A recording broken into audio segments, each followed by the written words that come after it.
नमस्कार दोस्तों, स्वागत है आप सबको मनमोही ब्लॉग्स में। मैं मनोज कुमार मुखिया। दोस्तों आज इस वीडियो में आप सबको बताएंगे, बहुत सारा प्रश्न करता है क्या क्रोशिया में काम चेंज कर सकते हैं, काम चेंज करने के बाद क्या क्या करना पड़ता है, क्या क्या तकलीफ़ें हैं, ये सारे चीज़ आप लोग को बताएंगे। और ये भी बताएंगे कि अगर आप क्रोशिया आ रहे हैं, आपका कंपनी रिसीव नहीं किया तो वहाँ से कहाँ जाएंगे, ये सारे चीज़ आप लोग को इस वीडियो में बताने वाला हूँ। तो वीडियो को पूरा देखिएगा तभी आपको जानकारी मिल पाएगा।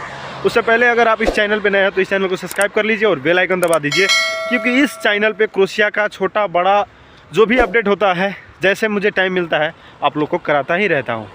तो सबसे पहले बात करते हैं कि अगर आप क्रोशिया में आ रहे हैं तो मान लीजिए कि आपका कंपनी में एक्सेप्ट नहीं किया। जैसे कि मैं बता दे रहा हूँ आप लोग को, मैं खुद अप्लाई किए थे, एक हमारे ही गाँव के बड़े भैया जिनका वीज़ा लग गया हमारे ही कंपनी में, बट आया उसको जागरिम में होटल में रख दिया। तो मैंने यहाँ पूछा कि जो आया है उसको रिसीव कीजिए, तो बोला नहीं रिसीव करूँगा। इसका एक ही कारण था, हम लोग 5-6 नेपाल से इस कंपनी में आए और सारे के सारे मिशन में आए थे, बट किसी को काम पता नहीं था भाई, रियलिटी यही है। लेकिन रिसीव किया, काम करवाया, काम करवा रहा है, बट उसने यही बोला कि आप लोग जो आए हैं इसमें से कोई मुझे पसंद नहीं है, कोई अच्छा काम नहीं करता है, सब हेल्पर है, इसीलिए हो सकता है वो भी हेल्पर होगा, मैं उसको रिसीव नहीं करूँगा। तो रिसीव नहीं किया। तो उसके बाद क्या हुआ कि जागरिम में 15 दिन बैठा। 15 दिन बैठने के बाद जो एजेंसी के थ्रू आया होता है वो एजेंसी उसको रिसीव किया, और रिसीव करने के बाद 15 दिन बैठाया जागरिम में, आप लोग को बोले हैं 15 दिन बैठाया। उसके बाद दूसरा कंपनी में बात करके दूसरे कंपनी वाला ने ट्रेनिंग लिया, ट्रेनिंग में पास हुआ, उसके बाद अभी स्प्लिट में उसको लेके गया है, वहाँ पे काम कर रहा है। तो दोस्त आप लोग को पता हो गया होगा। और ये भी जान लीजिए कि अगर आप आ रहे हैं क्रोशिया में, आपका कंपनी रिसीव नहीं किया तो कोई दिक्कत नहीं है, आपका एजेंसी अच्छा होना चाहिए, रिस्पॉन्स देने वाला होना चाहिए, वो काम दूसरा लगा सकता है।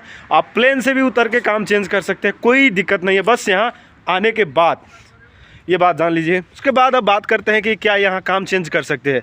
तो दोस्त हाँ, काम चेंज कर सकते हैं, कोई दिक्कत नहीं है। मान लीजिए आप आए, जिस कंपनी में काम कर रहे हैं अच्छा सैलरी नहीं लगा, तो आपका इच्छा है कि काम चेंज करें तो काम चेंज कर सकते हैं। बट काम चेंज करने वक्त आपको ध्यान देना होगा कि अगर जिस कंपनी में काम कर रहे हैं उससे बेटर है तो कंपनी छोड़ के जाइए, अगर बेटर नहीं है तो कंपनी मत छोड़ो। क्योंकि बहुत सारा लोग ऐसा भी है जो कि डायरेक्ट कंपनी छोड़ देता है, जागरिम में जाके बैठ जाता है, उसके बाद बहुत सारा एजेंट को इधर उधर सर्च करता है। तो होता क्या है कि 400-500 यूरो ले लेता है, उसके बाद काम लगाता है। तो आप बहुत सारा ऐसा भी है कि 4 से 5 से आपको पैसा ले लेगा बट काम में नहीं लगाएगा, तो ऐसा भी दुख तकलीफ़ झेल रहा है। तो आपको यही ध्यान देना है, अगर दूसरे कंपनी उससे बेटर है और आपको रिसीव करने के लिए रेडी है तो आप कंपनी चेंज करो, नहीं तो मत करो।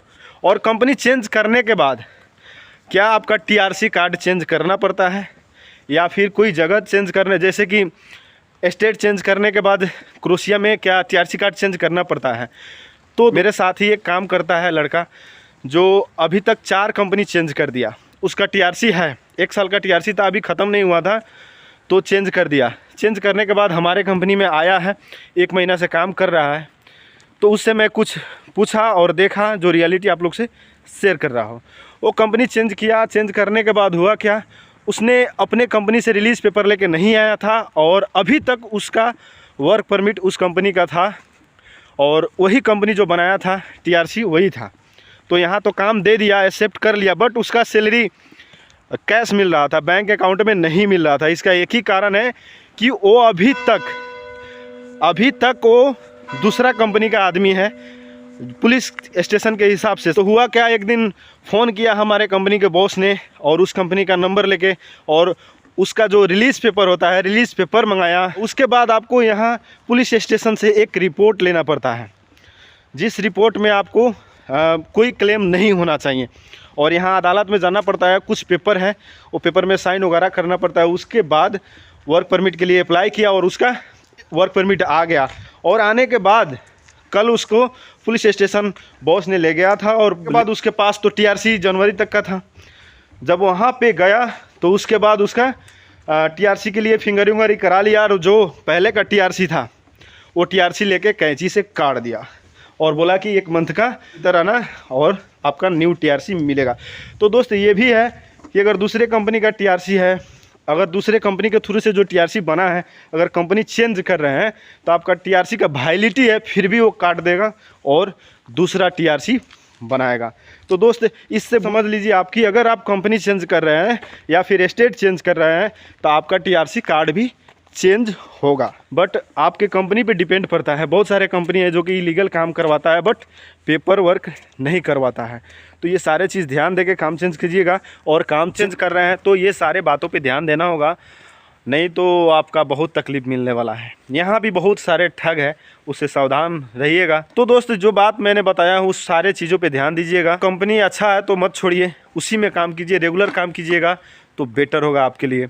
अगर कहीं मिल रहा है तो छोड़ दीजिए, कोई दिक्कत नहीं है, रिसीव करने वाला है तो, नहीं तो आपको बहुत दुख तकलीफ मिलने वाला है।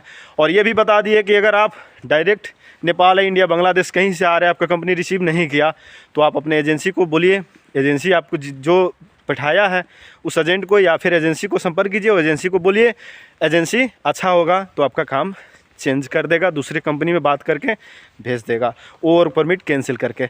तो चलिए, ये वीडियो आप सबको कैसा लगा लाइक कमेंट करके ज़रूर बताइएगा और मिलते हैं नेक्स्ट वीडियो में। Bye bye.